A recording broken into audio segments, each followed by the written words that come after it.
You don't think you suck. You're not the imposter. You're not insecure. Somebody taught you that. 2008, we had the third consecutive failure of the Falcon rocket for SpaceX. Tesla almost went bankrupt. We closed our financing round 6 p.m. Christmas Eve, 2008. It was the last hour of the last day that it was possible. We would have gone bankrupt 2 days after Christmas otherwise. And I got divorced. That was like rough. If things had just gone a little bit the other way, both companies would be dead. The reason there's gonna be 1 billion motivational views today on YouTube is that people love the feeling of being motivated. They don't like putting in the work to do something about the feeling. For 10 years, I heard every person I know making fun of me. I heard every person I know telling me that I was wasting my time. I've had every I know when I tell them what we're gonna do, and by the way, we've done it by now, laugh at my face. And I'm sure you guys can relate to that. You know, very few people bet on the underdog. But if you would have, you would have won big. And that happened to be we bet on ourselves. Work like hell. I mean, you just have to put in, 80 to 100 hour weeks every week. And then a lot of work.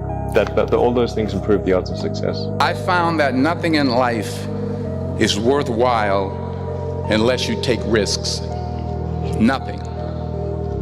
Nelson Mandela said, "There is no passion to be found playing small and settling for a life that's less than the one you're capable of living." Do you think Elon Musk has work-life balance? No. Do you think Steve Jobs, when he was alive, had work-life balance? No. Do you think Bill Gates? No. Henry Ford? No. Original Heineken? No. So if none of those people that created the wealth of the world had work-life balance, why do you think you're going to have it? Why? Because you deserve it?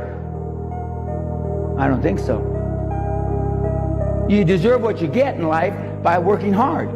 I'll say this again, but sometimes you have to let other people's dreams for your life die for yours to live. At the end of the day, only execution matters. So if you have big dreams, if you have goals, something that you're trying to accomplish in your life, you're going to have to execute against that. If you're willing to pay the price, and you're willing to do the work, and you're willing to take the time, and you're willing to consistently get up when you are knocked down over and over and over again, which is going to happen to you if you're pursuing anything outside of the norm, you can make it here in America. When you have passion around something that you are squeezing every last bit of the juice out of the orange, right? To me, hustle is maximizing the energy you're putting into somebody. I'm blown away by people saying that they're hustling and they want to achieve these great things and then their actions don't match. It's like saying you really want to lose weight while eating a Big Mac, right? So to me, hustle would be putting all your effort into achieving the goal at hand. And for me, that means making every minute count. I hate any entrepreneur that is sad. like, you know what I mean? It's always hard.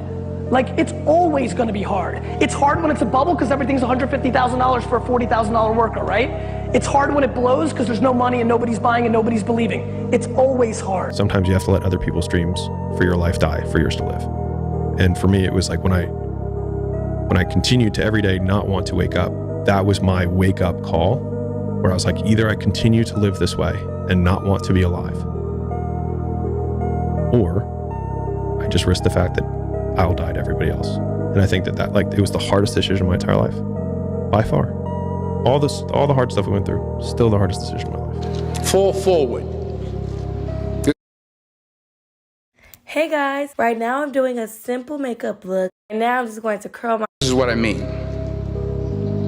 Reggie Jackson struck out 2,600 times in his career, the most in the history of baseball. But you don't hear about the strikeouts. People remember the home runs. Fall forward. Thomas Edison conducted 1,000 failed experiments. Did you know that? I didn't know that. Because the 1,001st was the light bulb. Fall forward.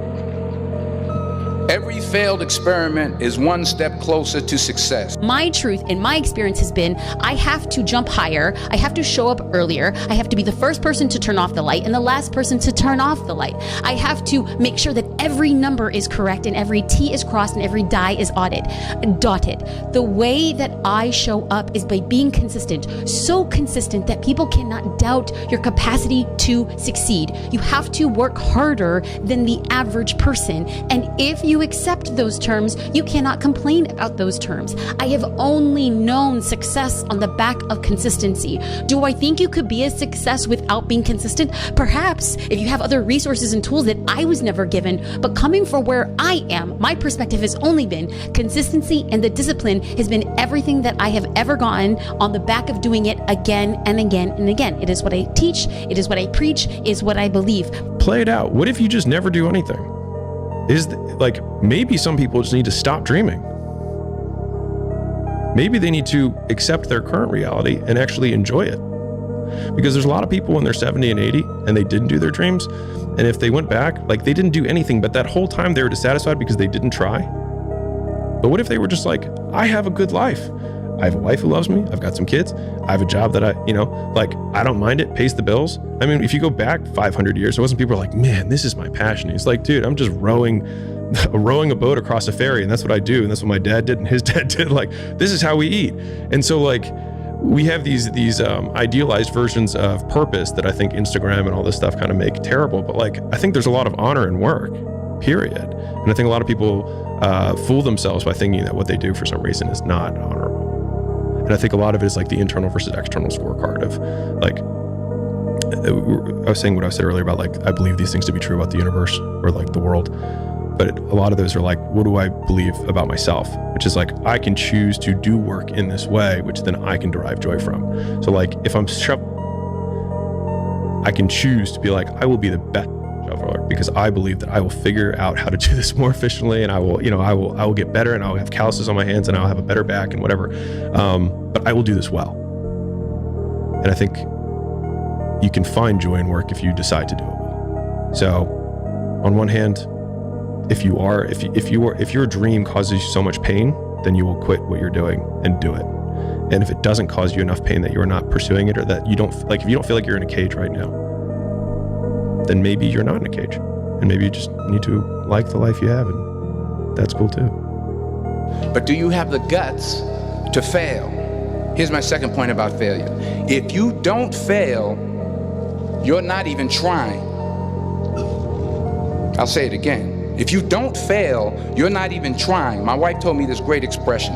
To get something you never had, you have to do something you never did. Les Brown's a motivational speaker. He made an analogy about this. He says, imagine you're on your deathbed, and standing around your deathbed are the ghosts representing your unfulfilled potential.